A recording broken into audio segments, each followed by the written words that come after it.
Hey everyone, welcome back to Make It Happen Mondays, where we talk about sales, business, entrepreneurship, personal growth, mental health, and everything in between with guests who I truly respect and who I think make a positive impact on the world around us. And boy, do I got a special one for you today. Good friend of mine, Dale Dupree. He runs the Sales Rebellion podcast. He does sales training, consulting, works with organizations and individuals, and he is absolutely one of the more interesting guests I've had from a perspective standpoint. His story and where he comes from. We started with that. We're both rooted in copier sales. So I start by talking to him about what that taught him about sales, business, and life, because his dad's the one who started the company and how he learned some really, really important values and everything from his dad. But then we dive into something I thought was really interesting, a post that he had where he said, do you want a better life or sales career? Then build an amazing life you crave to be a part of. And we dive into that about goal setting and how sometimes we limit ourselves with smart goals and how we should probably start setting some more dumb goals instead. And also the idea of stop doing what you're supposed to do and breaking the rules, but understanding what those rules are before you can break them. We get into stuff like his depression and how he gets through that and how he has different perspective now than he ever did before, and mental health and awareness, and how giving back and gratitude plays such an important part of his success. And last but not least, we talk about how skipping a few steps and how many steps can you actually skip on your way to success and whether that's a good thing or a bad thing. So there's a lot to unpack with this one. I hope you enjoy the conversation as much as I do. Let's make it happen. What's happening, Make It Happen family? Big shout out to our partners today, Gong, Proposify, Vidyard, and Chili Piper. Gong's data is more than valuable. It's cornerstone in any organization looking to collect the data that's going to tell them where they can improve and where they need to spend their time making changes. Proposify is one of my favorite teams of all time. What they do is they make the proposal and contract processes easy for the sender and the recipient. And who can't benefit from that being a great experience, right? Vidyard makes it easy for people to use videos anywhere, no matter whether you're sending videos in email or on social media, posting them somewhere, or sending them in a DM, Vidyard has got you covered. Our friends at Chili Piper are so much fun to be around. They make it easy for people to get on your calendar. And every sales rep has got to have this function locked in. It's one of the most important things we can do as a seller. How can I get you on my calendar easily? Chili Piper can make that happen for you. Be sure that you're checking out all these great tools. And now let's pass it over to John to find out who's joining him today. See you soon, everybody. Dale Dupree, my copier brother from another mother. How are you, my friend? I'm doing fantastic, bro. And so somebody told me one time, somebody in the copier industry, they said, okay, listen, once you get in, toner gets directly into your veins and it never comes out, baby. Never comes out, man. And I as much as I disregarded my copier background, like I just did it because a friend of mine, like I didn't want to do the DeWalt stuff anymore. And I was like, all right, copiers, at least this is something I could figure out. And I had a friend who got me into it. And I remember I was put in territory before I was going through training. So I had to kind of do a dual thing. So I disregarded copier training. I was like, whatever, I got to go out there and sell. But man, those 8-week sales training program from Xerox, like after I got out of that, the feedback with people like, wait a minute, you worked for Xerox? And it was something that I didn't even have to explain anymore. People started coming to me looking for opportunities. So I'd love to see, I do want to go back and talk about your overall career and how you get into where you are right now. But talk to me about like copier sales. What was kind of your biggest takeaway and learning lesson from selling copiers, man? Oh, dude, yeah, give me like 2 hours and I can break that down. But let me bite-size it real quick. I think the things that I learned was that the challenge of copiers, for the most part, is that it's very transactional, especially like in our generation how we sold it. So if you think back to when like copiers first were presented to the marketplace, they were only bought by like mortgage brokers, attorneys, print shops, people that like were very wealthy in regards to like in respect to their revenue that was coming into their businesses, because a copier was like $50,000. Yeah. That's what it cost. Yeah. And there was only two types, right? There was color and there's black and white, and the speed was the same. And and before color, there was only black and white. There was only maybe one or two machines in total at that point, right? So I think the thing that I learned is that as the industry evolved, what it taught me was that people take things like a copy machine and they want it to be mainstream, right? So it went from this very exclusive thing to like, we need more people to buy this so we can make more money, right? Driven by this identity of like more revenue and how do we get this out to the market further? And what it did to itself is it literally killed itself in the process, because it races to the bottom almost on a daily basis. But when we were in the game, right? If you can think back to people saying like, well, your competition is coming in at a penny a page. Right. And now like competition comes in at like half a penny a page. And again, it's just nickeling and diming. So what it taught me was the value of people, the value of trust and credibility that develops a relationship, not necessarily one where like the person on the other side of the transaction has fallen in love with you and like eats pizza with you every Friday night, but they have this very unique trust and credibility with you that builds on something almost greater than that type of friendship, because you are literally changing the way that their internal office operates if you're bought into that idea, if you're bought into that identity. So it helped me to really push past the concept of just the transactional mindset of sales, and to say like, oh, here's an industry that has literally built that in from being an exclusive product to being something that tried to be inclusive and just literally raced to the bottom of the process and changed the entire way that people even made money as salespeople inside of the copier industry. And so I was able to kind of see like, okay, well, if that's the way that business evolves, I got to be careful with what I decided to develop as well too. Like take sales train, for example. I can't come into this industry, in this marketplace, and be like, hey, I'm going to be the cheapest guy out there, or I'm going to make all these super affordable products, right? Because that cheapens my offering as well too. Instead, I'm going to say, what do people need? What can I fix for them? And how can I develop relationships where they trust the product and what it's doing for them? And so I think Copiers, like what it really gave me, bro, like in a nutshell, is it helped me to transcend the status quo and the typical salesperson and what it is that their mindset is and how they look at life even.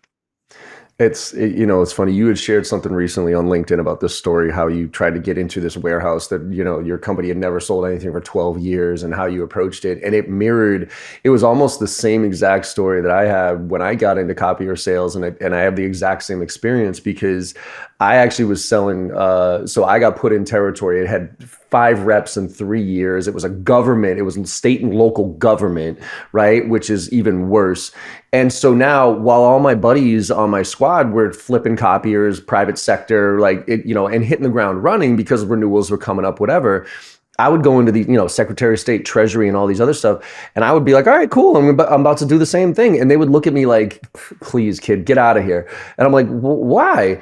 And they're like, we'll have another one of you in 6 months. You're all the same, blah, blah, blah. And I'm like, damn, like they wouldn't even let me in the room. They let me in the office type of thing. So I did pretty much the exact same. I was forced into solution selling. I was forced into relationship selling because I didn't have a choice. And I remember my boss was almost going to fire me because I, like 6 months in, I hadn't sold shit, right? But I realized that it was about shaking hands and kissing babies. So like I went all the way to it was One Ashburton Place in Boston, Massachusetts. I would drive there. I would start at the top. And I would just shake hands and kiss babies with as many people as I possibly could, not selling them shit, but looking for those nuanced things about how I can add value and how I can build those relationships and figuring out click-through rates and their office workspace and all this other stuff. And about 9 months in, I probably would have gotten fired that week, but 9 months in, I remember walking into like 3 or 4 of my bigger clients with these huge binders of their click-throughs and their walkthroughs and how much money we could save them and how much more efficient and because I had developed a relationship with them, they were like, done, cash. And then it was just cash. And I remember dropping like 3 huge contracts on my boss's desk and be like, see, back off, motherfucker. So, but look, let's back up a little bit because I love your story, man. We connected at the Content House when we did a little bit, we had our little after event there, and I hadn't seen you in a while. And you just come through a pretty interesting journey of selling the house, moving to Tennessee, and I want to, if you don't mind, kind of take a little bit of a right hand turn here as far as the mentality, because you talk a lot about mental health, about family, about all the things that people don't think are necessarily associated with sales, and they absolutely are. So could you talk us through a little bit of your journey here? And because I just think it's fascinating, and similar perspective, not similar journey, but similar perspective that I've come to recently. So talk us through that a little bit, man. Yeah, no doubt. I appreciate the opportunity to talk about it. And I'd start, like, I'll go to the origins of the story that we talked about by helping people to understand that it begins with intentional action by a man that raised me, Curtis Dupree. And the choices that he made originally in his own life in order to play the long game with his own family and the legacy that he was leaving.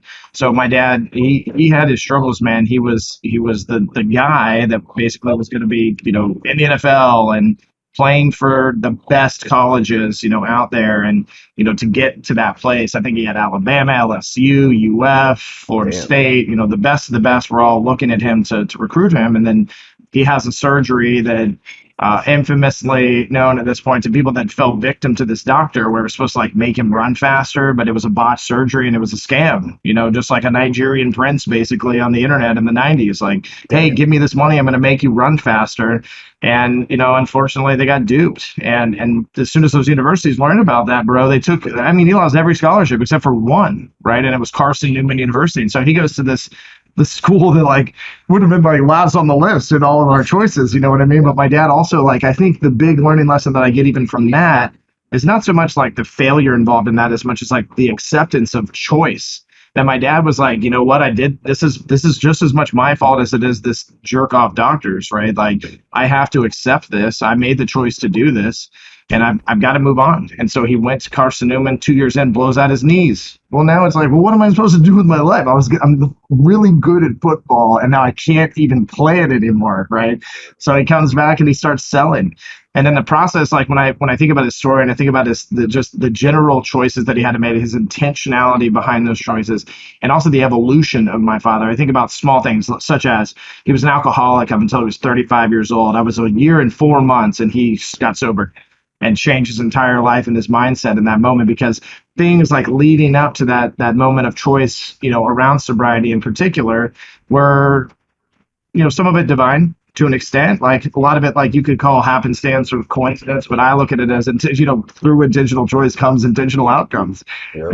And so for me, looking at my father and the way that he structured his life and how he was very good at turning a switch and saying yo, this is not helping anything in my life, period, right? It's not good for me to take a bunch of people out for drinks at 12 o'clock just because I want to sell them copiers. That's not a good thing, right? It's not healthy for my body. It's not healthy for my family life. It's not healthy for the relationships I'm building with these men and women that I'm trying to, raise awareness around of who I am and build a brand.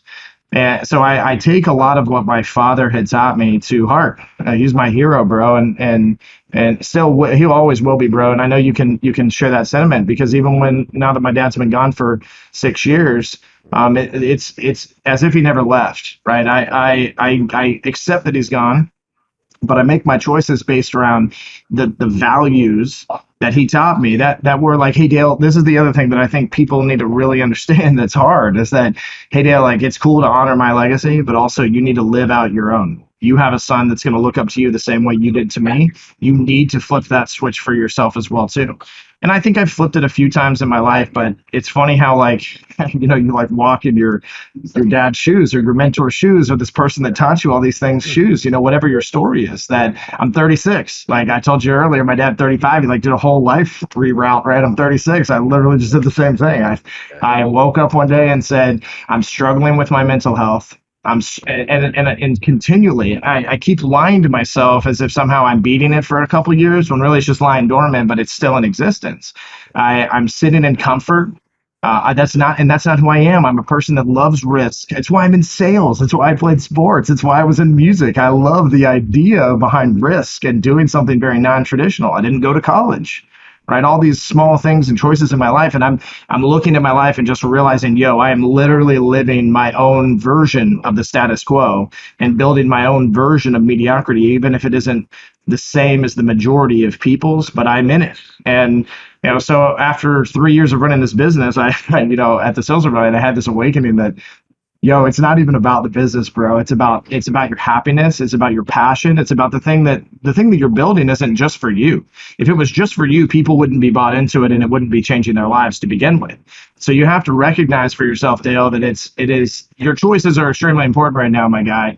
And that they're selfish to an extent. Because sure, like you might be making them strategically, or you might be making them because it looks good from a status perspective or this or that, but like who fucking cares, John? Right? Like Seriously. nobody cares, bro. No, and I've been told that my whole life. Nobody cares as much as you, Dale, but here I am at 36, still making decisions that I think other people care about. And and based on that, right? For me, the journey, it's not over by any means. I just like I've hit a new stride where like I can lean further into my faith. I can lean further into my family. I can lean further into my business. I can lean further into my community because I'm finally really truly focused on the things that make me happy and not just on the outside, bro, like intrinsically deep within my soul. So, that's where I'm at today, man. Cool. I love it, man. So you said something, I was reading through your post, and you said something that really, as it relates to this, struck me. It says, if you want a better life in sales, in your sales career, build an amazing life that you crave to be a part of. I love that. And we talk a lot about, and I've been doing this, a lot of research on goal setting. I mean, I've always been a goal setter, right? But I've been more of an evolutionist. I'm not like a hardcore, like sticking the ground and I got no other thing that I'm doing than that. And I envy people that do that, by the way. I envy people who have like that huge goal and they're going for it and it's all in. But then there's also the concept that I came across, which is set dumb goals.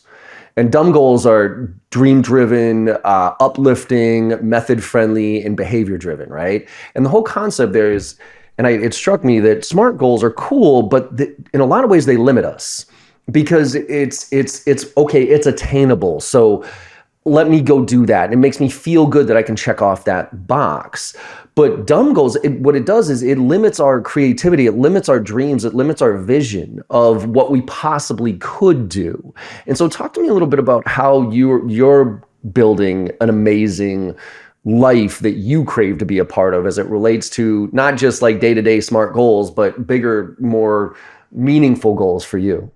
Yeah, so I'll start by saying, like, when I think back to my foundations and I think about my mentors, I think about how I had like all the people that were weird, right, in my life. Like to most people, they were like the most audacious people. They like, for the most part, people looked at the guys and girls I surrounded myself with as just not the kind of folks that they would want to personally be around because they dream so much bigger and they live these very audacious lives and they don't play by the rule book either. So, I had people that were saying like, hey, dude, you don't need to go to college. If you want to play in a band, if that's your thing, if that's what you're into, then just do it and go as far as you possibly can until you get to that place where you say, I want something else in my life. And don't look at it at that moment even as like a failure to say like somehow you weren't able to make it work the way you people, I should say, would ultimately desire for it to work. And that gave me a really good perspective of, again, like, what does the world tell us as success? Like they say, oh, you want to be in a band? If you're not the Rolling Stones, you weren't successful. Right. That's like literally the way that people look at music. Right. And for me, I looked at it as like, okay, I'm playing a band and I'm extremely happy. Yeah, right. And at a certain point, it was like, I play in a band, I'm extremely happy. I have a lot of passion for these things. I love what I'm doing. And then on top of it, it was like, but, right. When the buts start to kick in is when, you decide for yourself in those moments of like, what needs to change here? Right. Because the other side of it is that we're always evolving. Right. So when I look at like dumb goals, for example, because I love that. I love how you said that, dude. I think that's one of the best things in the world. Every time I hear people, encouraging other folks to like just put like the weirdest stuff at the top of your goal list, right? I think it's freaking wonderful because whoever looked at Dale Dupree at 16, 17 years old and was like, oh, totally, this guy's going to be in a band and they're going to tour all over the United States. Like, and on Warner Brothers Records, right? Nobody was saying that, right? But in my mind and in my heart, I manifested those things. I believed in those things. And so for me, it's also about this idea of like, do not make a plan B for yourself. And again, that's my preference, right? I would caveat it with that as well too. Like that's how I look at it personally. So, from that perspective of having a plan B, like maybe even plan B works for you. But for me, it's like when you're going so hard after the goal, the original plan, the thing that you want and desire, that if what comes of that is something else, to me, like that's just the natural evolution of your journey and the walk that you're on in the first place. But listen, if your goal is like, hey, I just want to make like $60,000 this year and sit behind this desk and do this paperwork and have this boss, and like if that's your goal, like I don't like, to me, like that is not necessarily building happiness. What that's building is like a safety structure and net underneath you that you look at and go like, oh, well, at least I have this job where I make $60,000 a year, and I have I have an owner of my company. So if the company fails, that's not my fault, not my problem, right? Like there's a lot to that. I think that people just they don't look at it in a way that truly will satisfy them in life, and that's why people chase their quote unquote dreams until they're 55, 60 years old, when they finally just say, F it, I'll just retire and take my pension and collect Social Security, right? So, I can't even imagine what that's like. I'm 36 years old at this point, and I'm like driving as hard as I can toward the most ridiculous things that I can possibly drive toward in the first place. And it makes me happy.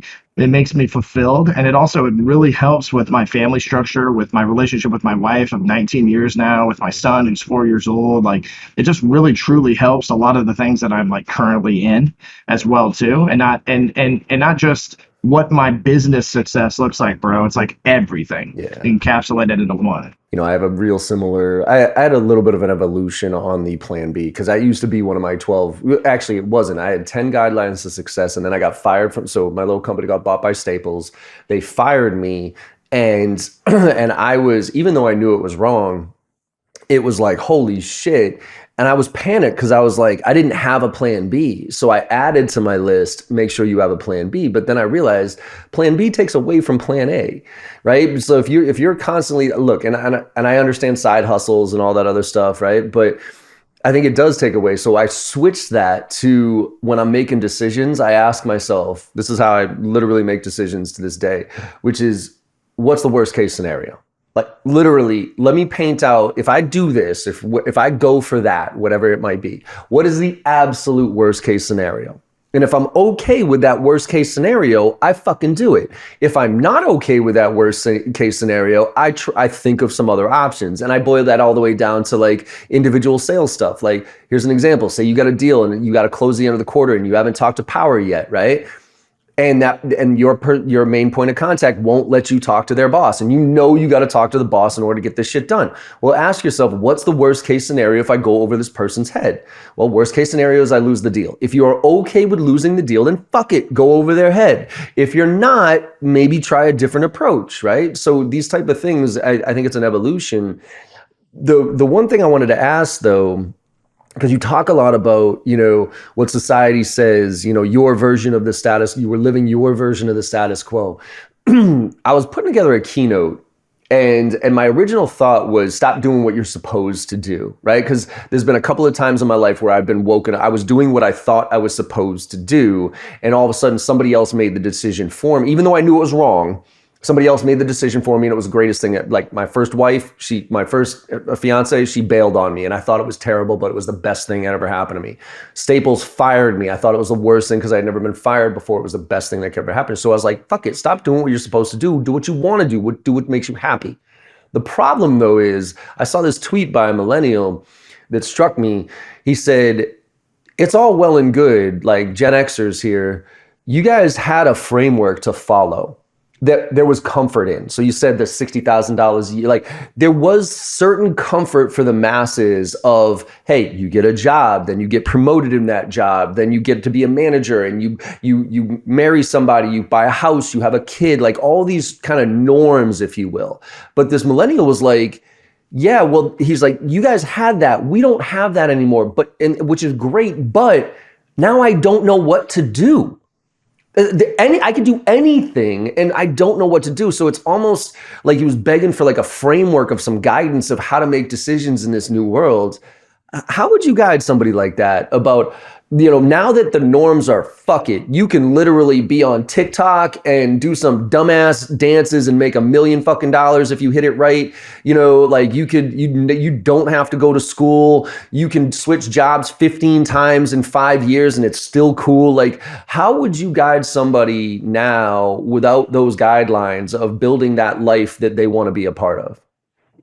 What a dope question. And I think what's cool about it too is that I literally, when you were saying the TikTok thing, I literally had a conversation with my wife like last week where we were joking and said, so did we have a kid so that we could have a YouTube channel and like make $1 million off of our kid? Is that why we did that? They're like, because that's what everybody's doing, right? Right. So it's like, is that the strategy? Should we be like leaning into this? Like But here's the thing. So there's two things that come to mind, bro. So I'm a millennial, right? So I look at that question and I sit back and I say, but bro, what about 100 years ago? What about 150 years ago? What about like there's many other generations that did not have any kind of identity toward, I should say, like the way that the world would build on success. Because that person's right. Like right now, it's, the gap, especially in income between the middle class, the lower class, or even the middle class and the higher class, right, has never been wider. Yeah. And so it's hard to buy a house, right? Is it even like in most cases, people would recommend that you rent an apartment until you're done paying off your $800,000 student loan. And like, see, here's the thing though, dude, is that these are all choices dictated to us by the way society works. And to me, like immediately, especially like as adults and as mentors, as fathers, you and I have an obligation to help people to understand that the rules are meant to be broken, no matter how you look at it. The rules are meant to be broken because the rules are made for a certain type of person, a certain type of society, a certain way that you look at life. And that does not build, I should say, on authenticity. It does not build on something that's very genuine or mindful for the person that is like reading the rule book in the first place. So if I was sitting with that millennial right now, the first thing I would ask him is I would just say, well, what do you want? Right? Like, I get that you don't have a structure or someone telling you exactly how you should do it, but in your heart of hearts, like, what do you want? What do you desire? And this is where I think the biggest gap is that most people, they would say back to that, what I want is I want a home, I want a dog, I want a good job. And I think that the problem with that is that they don't understand that those things lead them in their mind to happiness, but they don't see that end result. They just see the thing right in front of them right now that would make them normal, right? Bro, so when we sold our house, we sold a house in $1 million neighborhood that was over 3,000 square feet that we've lived in for the last 5 years. It was my childhood home. Most people know the story. Cliff notes are that my father passed away of cancer. I bought the house to keep it in the family as a legacy item, and I realized that it was status more than it was a legacy item, right? Like my dad didn't even want to be in that house, man. He tried to sell it more times than I can count, and I lied to myself about that and said, no, this honors my father. Right? Like that's just how naive I was about the whole thing, or just like persistent about being able to quote unquote honor my dad, right? Sometimes we can get blinded by when we're doing things for good, quote unquote, we can be blinded in those instances. And I would encourage people to really just open their eyes or heart and mind to other people speaking into their lives, even if they think they're doing something good, right? But if we go back to me selling this house, like, bro, we sold everything. I'm 36 years old and we sold everything. We own 10% of the things that we did before. So we sold 90% of our things, and most of it we gave away for nothing. We just gave it away to bless somebody else and to also say these things don't have a hold on us, right? And we bought a camper van. We don't even have a home yet, bro. We rent the place that we're at in the middle of a mountain in Tennessee. Shout out to Buckley for keeping me company every once in a while up here. But again, the thought process is for me is like, why do we hang on to stuff? Why do we hang on to what the world is? Because here's the thing to that millennial that might be listening right now that's like, I didn't have a playbook like the Gen Xers. So what, dude? That's just an excuse. Right. And would you prefer a playbook? Because the most successful Gen Xers didn't play by the rules, right? And that's the thought process. It's like, don't use that as an excuse. That's stupid. Write your own playbook and say like, okay, well, my generation doesn't have one, so let's figure it out, right? Instead of sitting around, at Mellow Mushroom, spending every dime you got at the bar, and, because it's the cool thing to do, and then turn around and complain about the fact that you don't have money and you don't have a playbook, and, all the things that, again, that my generation thinks it like gives them status and keeps them normal, right? Like all the habits, all the small things that they could literally say no to and change their literal lives over. What's up, everybody? I know you're enjoying this conversation. John does a great job with genuine curiosity on these episodes, and our guests consistently bring the heat. We want to take a moment here and let you know that you've got an opportunity to become better than you were yesterday. And you can do so by gaining access to all of JB Sales' content. All of their training, tips, techniques, tactics, and takeaways can be yours for $1 a day. $365 for the year gets you annual access to everything, including our private Slack channel for members only, which you get access to all of us directly 100% of the time, 24 hours a day. And then at the same time, you're going to get access to our bi-weekly Ask Me Anything sessions, where you can bring real deals to the table and get the help that you need where you need it. This is very, very important. Sales reps that invest in themselves are often found at the tops of their leaderboards. Join us today and get the help you need to become the seller that you deserve to be. That URL, one more time, is joinjbsales.com. Let's get back to the show with JB and our guest for this week. What do you think about understanding the rules so you can break them first versus just fuck it, do your own thing? So, because part of me is like, you can't really break the rules until you understand the rules and then you break them, right? Because that's what I fear a lot about kids. And I say kids in a very general way. It's a Boston thing. I call everybody a kid. But you know, if you're in school right now, if you're coming out of school and you're like, fuck it, I don't care what society's rules are. I'm going to paint my own path, which I envy those people, versus let me figure out the rules. Let me figure out how this game is played so I can break it. And I'm going to give one quick analogy again, all the way down to super tactical, is that, you know, the young professionals that you and I both deal with on a regular basis who are being told to make $50 a day, $100, you know, whatever it is, right? And they know it's wrong. They don't want to do it. And they bitch about it before they do what they're told. They bitch about it thinking that it's not right. And so my philosophy has always been, do what you're told for a little while, figure out the game, do maybe a little side hustle to come back and start to prove some things wrong, and then earn the right to break those rules. Like, that's been my philosophy, but I also envy people who literally don't play by the rules in any way, shape, or form and say, fuck it, I don't care what the rules are, I'm going to do my thing. Where are you at on that? I think it comes down to awareness, right? Because like every one of us has like a specific level of awareness of the three most important pieces of awareness: awareness of self, awareness of others, and situational awareness. So I think when we can sit back and we can know ourselves and our awareness level is the most important thing to start with. So if I need to play by the rules to figure that out, I think it's important for people to understand, because like this is about meeting yourself where you are. This isn't about questioning authority even. This is about literally like saying like, but what about me? Like, who am I? What do I desire? What are the outcomes that I want to build for myself? And the thing is that most people don't have that answer. Right? No, they don't, because they lack awareness of themselves, and they lack awareness of others, and they lack awareness of the situations that they're in, whether that's their home situation, their work situation. Like, it doesn't really matter what it is. Like, it's a lack of awareness is what it comes down to. So I think the first thing that people have to really look at is that perspective of what is their awareness. Because it's like you said, if I beat down this identity of 50 to 100 calls a day as a salesperson, but I've really not like lived it. I've not like gone through those trenches. I've not done that. Like, I'm a guy that like doesn't really like auto dialers. So sorry for any of your listeners that are like sell, connect and sell or whatever else, right? Yep. But like, I'm not a fan of those. But here's the thing is that I used them to tell myself that I actually don't like them. I wasn't like, oh, that seems stupid. Right. I actually literally went out and I used them. I used them very effectively, very efficiently, and I found that it's not for me. Right. And that it does something to most sales reps that disconnects them from the true outcomes that they can have. And instead they depend on something else. And I think that's the other side of it, is dependency. What are you dependent on? Are you dependent? Like, do you have to have a paycheck? Right? Because listen, there are a lot of people out there that don't get one and are the happiest humans you've ever met in your entire life. So like, there's a lot, to me, you know, like, again, we just built this like weird thing for ourselves. In most cases, we like put everything in a box, put everything in a bubble, and we focus on, you know, the rules around those things. So when it coming back to the core of your question of like, should we learn the rules to break them? Listen, I am a radical human being. Right. That's the best way to describe me. I'm very artsy. I'm very fartsy. I'm very much into the creative side of life. I'm open-minded. I love people.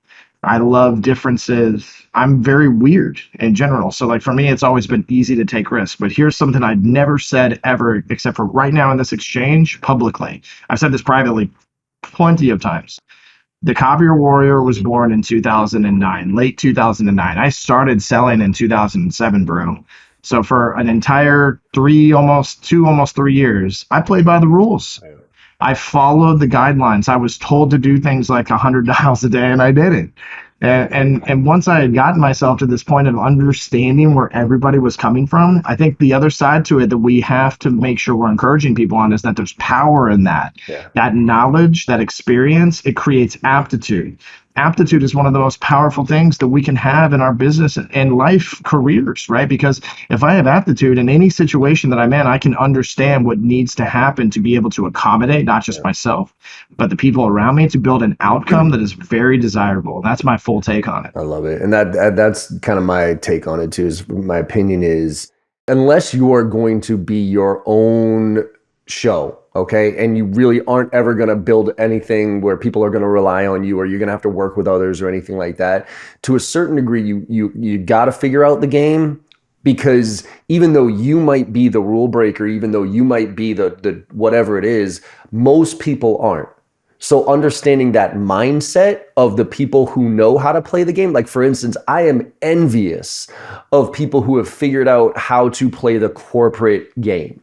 In the right way, not douchebag wise, you know what I mean? Not just because they're, but genuinely, like there's this one guy, Jim Hoppy, to this day, I talk about this guy. He used to work over at HP. I forget where he's at now, but he was the most genuine guy I've come across, and everybody above him, he was a VP, but at HP, right? So he had executives above him.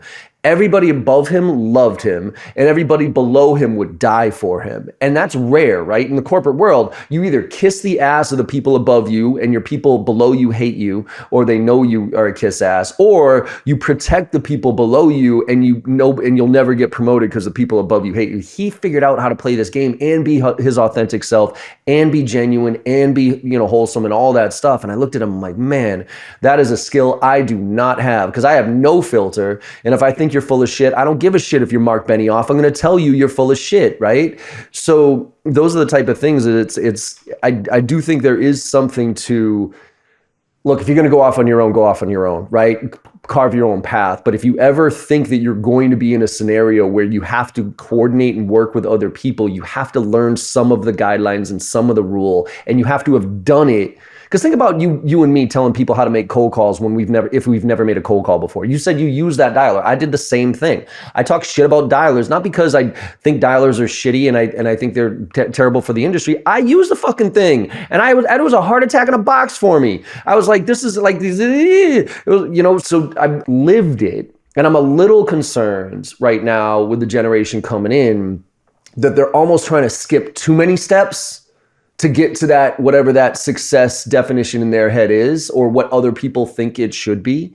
So how many steps can you skip? Because the whole thing for me is why I do what I do is my hope is I've made a shitload of mistakes in my life, okay? In my career, in my life. And my hope is that people listening will learn from them and not have to make as many, but still have to take your lumps. Everybody's got to take your lumps. So where are you on you got to take your lumps before you earn it versus fuck it, man, go for yours? So you skip the steps, like you might get to the top, but they will bite you later in life. Yeah. And they will bite you in ways that we can't really pinpoint for people. So take like a 21, 22-year-old kid that becomes a millionaire because he thought up some really cool thing for Instagram, and everybody bought it, right? There's two things that I think of. One is like instant gratification doesn't last beyond a few years, unfortunately, especially if it's not being innovated. So here you have somebody that skipped a lot of steps, made a ton of success. Now, unfortunately, I'm not saying this because I don't like that kind of success or that I envy it. Unfortunately, because of those skip steps, other bad things in that person's life are going to come up at a certain point that they're going to go, oh, I missed this. I didn't pay attention to this, and now I'm going to suffer from this. And it might not have anything to do with their business or their wealth. I'm talking about like getting married to a girl after being like super sheltered in your life when you're 18 or 19 years old, and then having that kind of money, and all that's thrown at you is sex and fame and celebrity status, right? Bro, you're cheating on your wife. And I don't like, I'm sorry, that's what's going Guaranteed, to happen guaranteed. unless you are Yeah. literally working to make it to where that will not happen. And so I think the side of it that, again, it goes back to that awareness piece. It's like, what is my level of awareness? If I'm skipping steps, am I aware of that? Can I sit back and can I say, cool, like this could ruin my relationship with my significant other, this success, not make it better, could ruin it. And do I care about that? And really, like, that's what it comes down to, like asking those types of questions to yourself either. So bro, I don't think you can necessarily skip steps, right? I think that's my 2 cents, is that you can skip them, right? But like they're gonna come back at some point. Like you just said, the thing that I got a visual of is like getting in the trenches with people. When I became a VP of sales, my team sold about $800,000 or $900,000 in revenue in 6 months. And it was a feat. I mean, we were told like, whoa, we've never seen a team built that fast from scratch and write that kind of money in a dead territory, selling copiers. And this is the thing that I never mentioned during that time. I mentioned it now, sparingly, but like 400 grand of that pipeline was mine. I closed it and I gave it to those reps. I went to those deals. I made them come with me even and said, you're coming and working these with me. You're going to learn how to do this. I'm going to do it with you. I'm going to go on your cold calls and still give you deals on top of it. I'm going to drop crumpled letters with you, not just tell you that that's what I did to create success. I'm going to literally do these things with you. I'm never going to stop doing them. And we're going to fix, together through identity, awareness, and ideas, whatever issues we're running into in the year 2016 and 17 and 18 and 19, because it's always the landscape of sales and success is always going to be changing. Yeah. And if we're not thinking forward and not just saying like, oh, I did the steps, but like there are more steps even when you get to the top. And sometimes you got to go back to the original steps and be like, hey, I need to get back into this thing that I've accomplished, but that's coming back and it's beating me up, or it's haunting me, or it's causing more, less success, I should say, in my life. And so I need to focus on it. And taking away happiness and those type of things you talked about before. And the analogy or the example I use on this one is, and yet you'll probably appreciate this, is Justin Bieber from a musician standpoint, right? Now, don't get me wrong. I actually hated him. Okay. I was like, who's this little shit, whatever. And, he's 16 years old, driving Lamborghinis with monkeys and all this other stuff. And I saw an interview with him a while back, and he was like, yeah, reflecting back on all the mistakes he made and all the steps that he skipped, right, to get to that level of success as fast as he got there. He was, and I was like, duh, fuck this kid. But he said something that was really interesting to me. He said, all right, let me ask you, all you people out there who are giving me shit for what I did and who I am and all that other stuff, let me ask you, if you were 14 years old and a multi-millionaire with no restrictions on you at all, what kind of kid would you have been? And I was like, and that hit me like a ton of bricks, because I was a delinquent child. Like, I burned shit down. I broke stuff. I can't imagine what I would have been like if I had $100 million in the bank and nobody telling me what to do. Like, I probably would have burned the whole planet down, for crying out loud, if I could. I would have bought 100 Lamborghinis. I would have had monkeys all over my house. And so his reflection on who he was versus who he is now was a really powerful thing. And it changed my opinion of him. It really did. I changed it from the YouTube little shit who skipped a bunch of steps, became a fucking millionaire, because we're in that society now. And yes, I didn't like who he was, but who he is today, man, I got a huge amount of respect for Bieber now for who he is today. Bro, I also wonder, like, if we were to sit with him and have this type of conversation, like, what would his reflection be in private also? Because I think the public persona versus the private, a lot of people, they don't intertwine those. Like, I've made it a goal in my life from the very beginning to always, like, since I started taking the stage, to be exactly on stage as I was when I was off. That was always the goal. It was, how do we be extraordinarily authentic and transparent with people? But a guy like him was like kind of forced into this fake persona. Yeah. because he had to maintain the structure and the integrity of the things that were bringing him success, and they were fake for the most part, because I don't think he is the guy, bro. He's the guy that like wears pajamas to the crappy bodega on the corner of some random street in the middle of nowhere to like grab a hot dog at 2 a.m. with someone he loves. Like that's who he actually truly is, and we've gotten to see glimpses of that like in his older stages of life, because he finally doesn't have. The other thing of it is that when you skip the steps, bro, is that the restrictions will be put in place on your life just the same. And those restrictions are gone for him, and so we're getting to see like more of his authentic self and his journey, which should be inspiring to people, right? And I do agree with you. When you look at something like that, it is hard to just be like, oh, this seems good. Like this guy's probably cool. Like it's hard to do that. Like for the most part, we as humans are like, why him? Why not me? I think that all the time when I see people like interact with their fathers, and I think about my relationship with mine, and I say to myself, like, why does this person still get a dad? Right? Like it should be mine. I have those same thoughts. I think what's really powerful though is that awareness in that moment to be like, but that doesn't deal. That's not what it's about. And I think that's what like a celebrity like we were just talking about, or just a normal SDR that starts making $100,000, gets promoted to an AE, starts making 250,000, gets promoted to a VP, starts making $500,000, then becomes equity share, and all of a sudden he's making $1 million. It's the same journey really that they're on. Like one person sure got to it faster, but if you skip steps in that same journey, that you're on, like doing the process and not making your millions until you're 45, like most do in the first place, right? Like there are still steps in there that those people have to be very cognizant of and very aware of, because they'll be 47 years old getting a divorce, and having to lose custody of their 3 children because they got addicted to alcohol, or they became so ingrained in this process of getting to success that they skipped the things that really mattered in their life. And I think there's a lot of things that you and I can relate to people on with that in regards to success coming fast and furiously because we worked really hard to get it, right? I remember being 26 and all of a sudden I got $500,000, in my W-2 from selling copy machines, right? And like that was a really wild feeling for me, but I'm so grateful, bro, for the men and women in my life that were able to be like, hey, great job.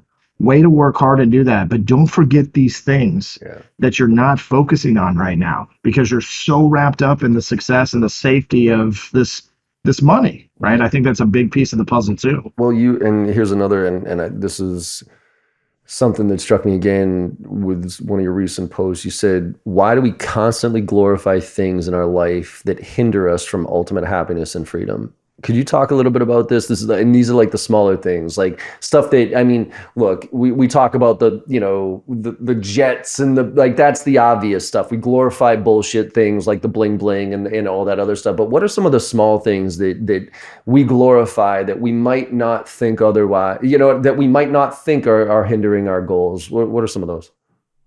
Yeah, like some of the first ones that come to mind are like arrogance or selfishness. And this is the thing, is that we don't look at it that way. What we see though, what we're doing, right, instead of thinking that we're being arrogant or selfish, is we're saying, this makes me happy. This thing makes me happy.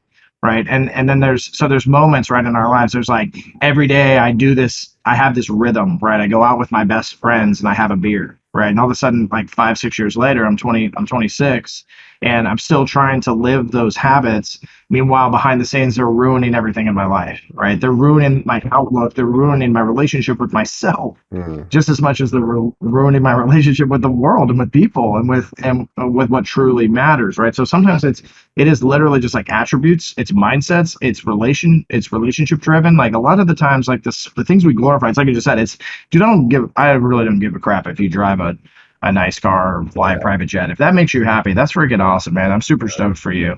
It's never been my thing. And the reason that's never been my thing though is because I've experienced death in my life.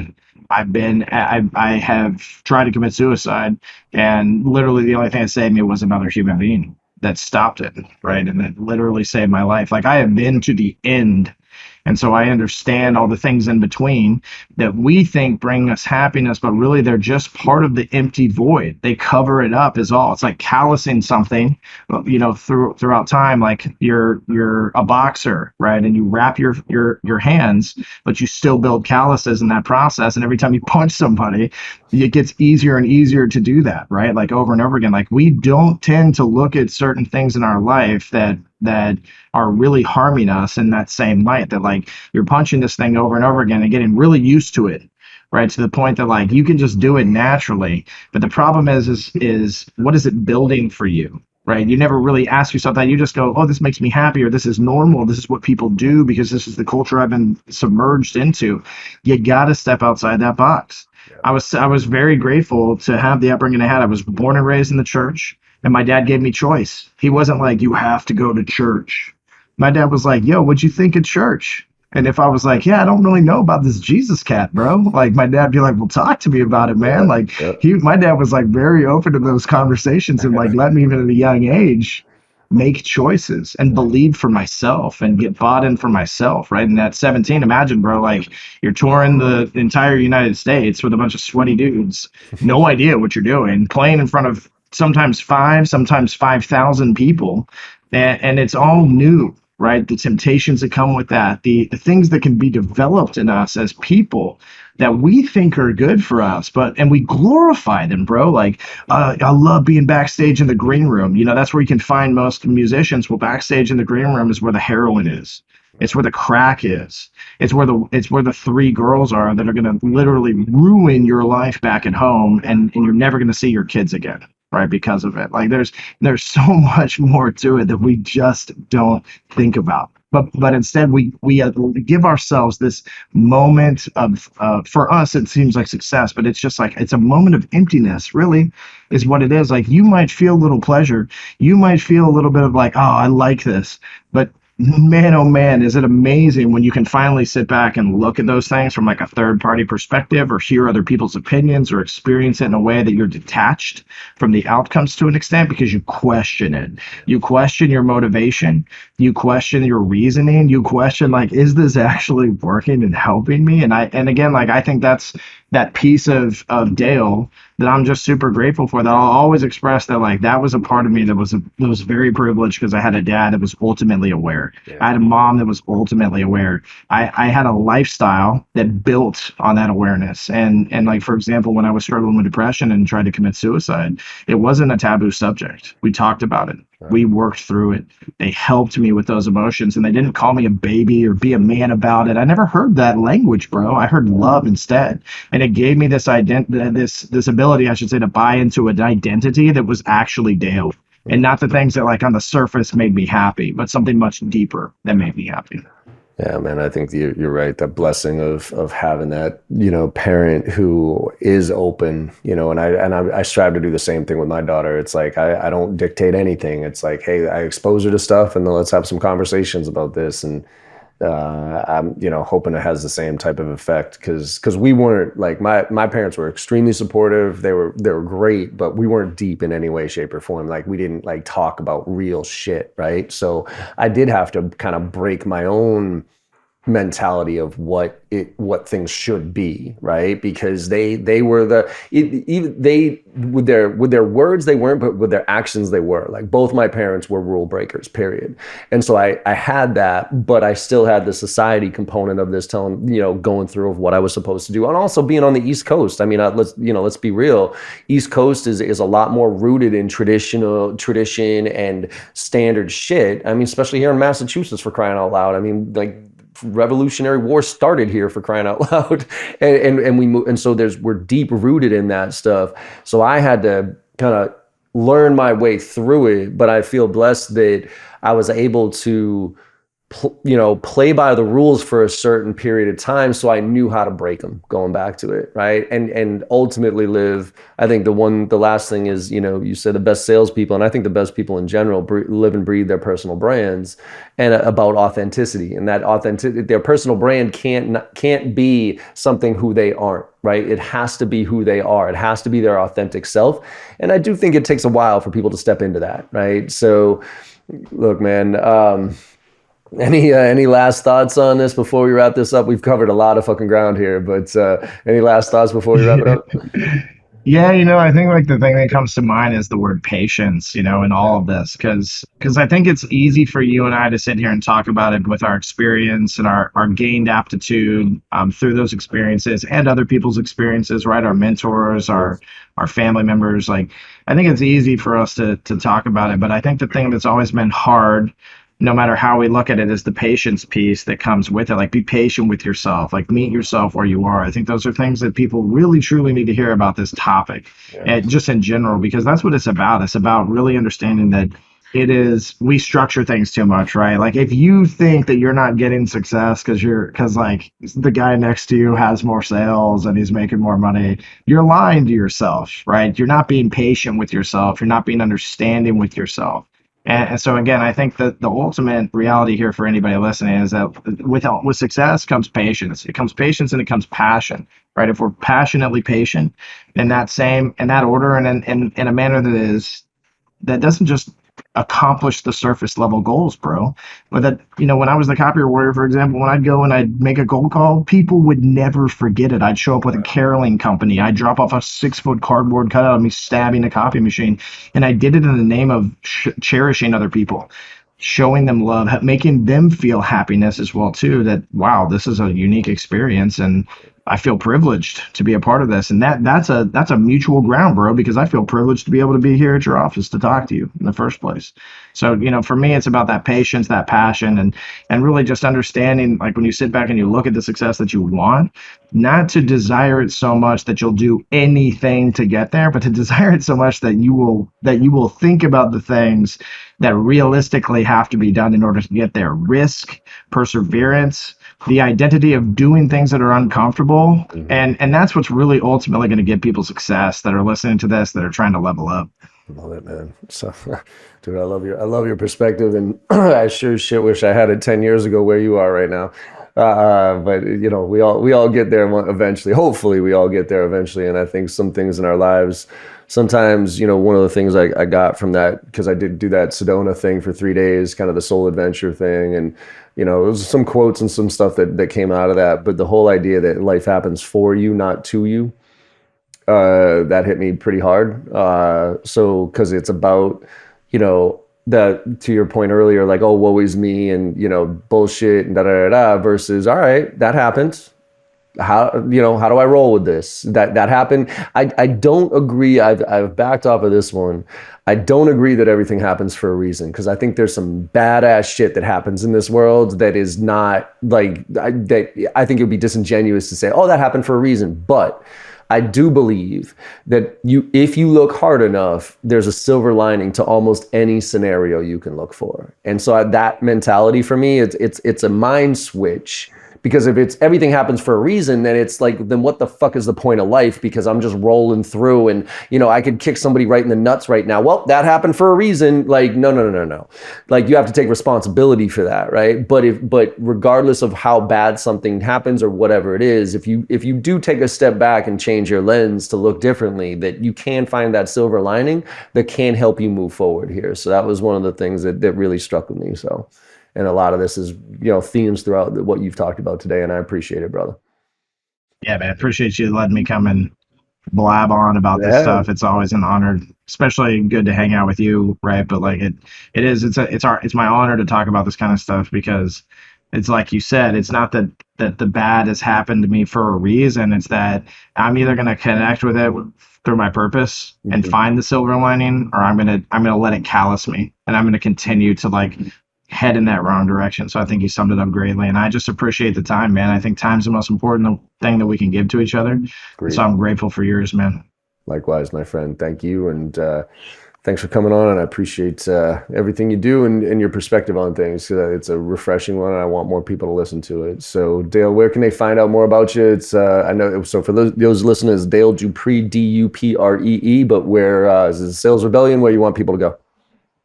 Yeah, you can head to thesalesrebellion.com. We got a new website launching in June. That should be pretty dope for anybody that wants to be patient. Great. We talked about that. Patience, Yeah. y'all. Patience. Yeah. If you like daily content, head over to linkedin.com/IN/copier warrior. And I'm on every social site from TikTok to Twitter at Sales Rebellion. Come consume the content. Come be a rebel.